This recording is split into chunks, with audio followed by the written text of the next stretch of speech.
Call them chillers from that old man on the street. So here's the thing about hip hop, and here's the thing about songwriting, here's the thing about storytelling when it comes to putting them all together. The story I'm trying to tell is back when I was in middle school, high school, we went to school by the Westland Mall. Every day after school, there was this gentleman, he was an older man. I believe there was more than one person. And I believe this wasn't the only place. This wasn't the only place that it happened, but there used to be a man that used to sell churros for $1 after school off 122nd by the Palmetto Hospital. He would stand on 122nd right before you got on the Palmetto 826. He would sell a bag of churros for $1. It would have like 6 to 8 sticks of churros, and the churros sometimes it would just be sugar. It would just be coated in sugar. That was it. Delicious. Sometimes it would be stuffed with guava.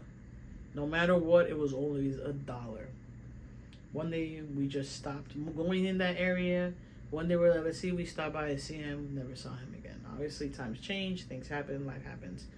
We move on. But what I'm trying to get at is that was a part of my childhood. That was a part of my youth that I still remember. And it's happened more than once where I'm retelling the story about how, like, everyone says they got the best churros. And you go here, you get churros. And I was like, nothing will ever be getting good quality, hot, fresh, fried churros for $1 from somebody's grandpa, because it was the nicest dude ever and it was only $1. And like we tried tipping him and we like, here, take. He's like, it's $1 a bag. And it was so delicious. It was so much. You know, like you go to Churromania at the mall and it's like one churro for like $5, $6. I don't know. And then you go to this guy on the street and it was $1 for like 8, 10 churros. And they were all like this long and some of them were stuffed with guava. It was amazing. They were delicious. They were tasty. So yeah. So what I'm trying to get at is that I'm trying to tell that story in like 2 bars. That took me like 2 minutes, by the way. 2.5 minutes to tell this story. I'm probably going to edit that out. Hopefully I do. But yeah, so I'm trying to condense that story.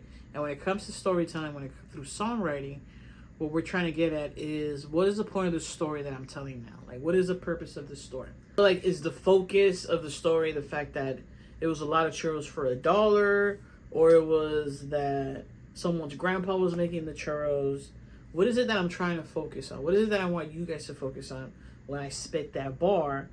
That I want you to be like, damn. I don't want you to be like, damn, the churros for $1? Yeah, it's $1, whatever. But that wasn't the point of the story. The point of the story is the song is about DADE. So this is something, like I said, that I've spoken to, like I've talked about with other people that are from down here, and we've had that connection. So it's about having that connection that if you've ever been in that area around 2 o'clock to 4 o'clock in the afternoon, between Monday through Friday, you probably ran into Buddy that was selling churros around that time. That's the whole point of the story. So now I have to figure out how to write that in that bar so it sounds like that, and it sounds cool. It's always about sounding cool. Hip-hop is all about sounding cool. Work anywhere in Miami. Someone's going to come around in the morning with a little cup, styrofoam cup, little shot cups, and you're going to be like, who's taking shots so early in the morning? It's not shots of tequila. It's not shots of vodka. It's shots of cortadito. It's shots of Cuban coffee. And that is like crack. We joke about it, but down here we call it Cuban crack. Because if you drink a cortadito, you drink a Cuban coffee, you're going to be up all day. You're going to be ready to go all day. And when you work down here, like if you work places, and it happens every place I've worked at when there's Hispanics. Especially if there is a Cuban. Because usually the Cuban brings it. But they'll come in every morning, and that's how we start the day. Cafecito, ¿quién quiere cafecito? ¿Tú quieres cafecito? ¿Tú quieres cafecito?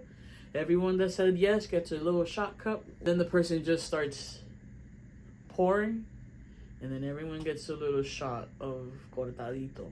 And then everyone is for the whole day.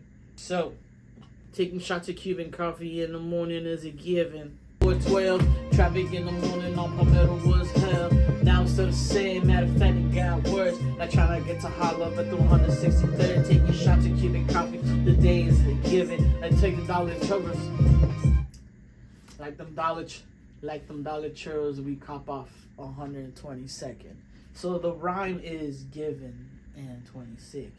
Shots of Cuban coffee in the morning is a given, like the dollar chores we would cop off 122nd. Taking shots Cuban in the morning is a given, like the chores we use cop off 122nd. Shots of the coffee in the morning is a given, like the dollar chores we use cop off 122nd. In the morning is a given, like the dollar chores we cop off 122nd. There we go. Taking shots of Cuban coffee in the morning is a given. Taking shots of Cuban coffee in the morning is a given, like the dollar chores we cop off 122nd. There we go. That hits a little better. I would frita after school. There's a lot of Cuban culture ingrained into a lot of Miami culture because it's all around us. Like the first time I moved to Orlando, I really struggled because I couldn't find Cuban coffee. I couldn't find Cuban bread anywhere.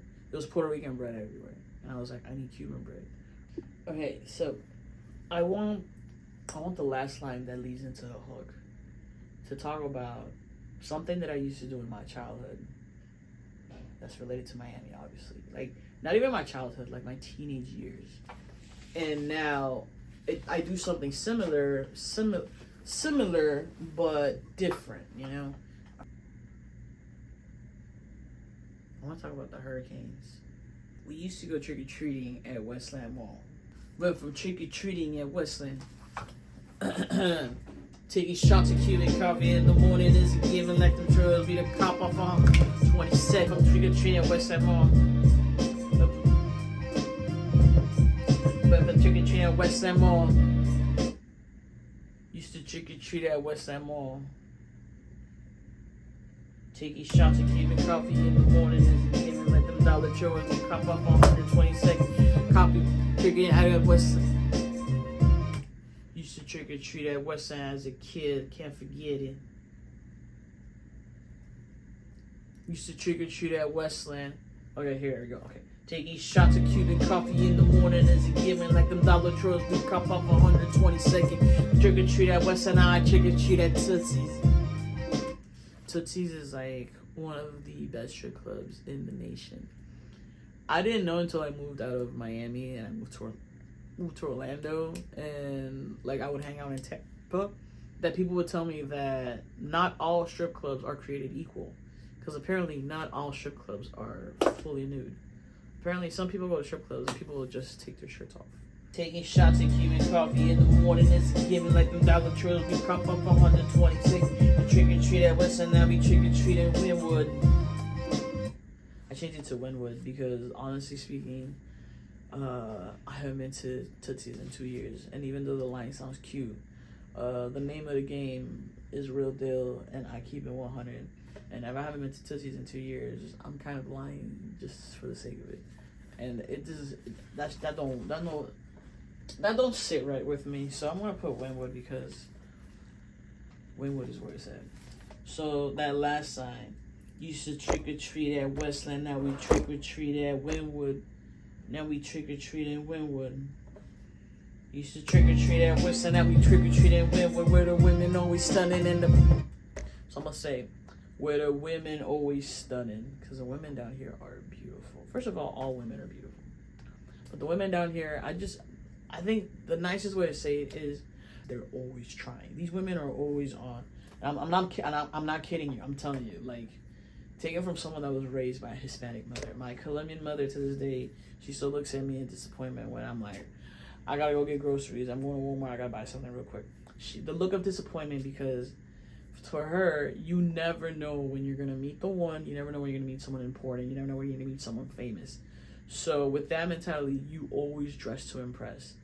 And somewhere down the line, you're just like, I don't care. I'm going to the gas station. I don't care. But Hispanics care every single time. So yeah, the women are always stunning. And I'm gonna end this verse with, and the club smell like backwoods. And that's it. Turning left the war, got it free before 12. Traffic on the morning, I'm Palmetto Woods. Now it's still the same. Matter of fact, it got worse. Like trying to get to Hollow with 263rd. Taking shots of Cuban coffee in the morning is a given. The dollar chores, we crop up 122nd. Used to trick or treat at Western, now we trick or treat in Wynwood. The women always stunning and the club smelling like backwoods. problem is it doesn't sound climactic at all. It doesn't sound, woo. It doesn't sound like it's leading into a hook.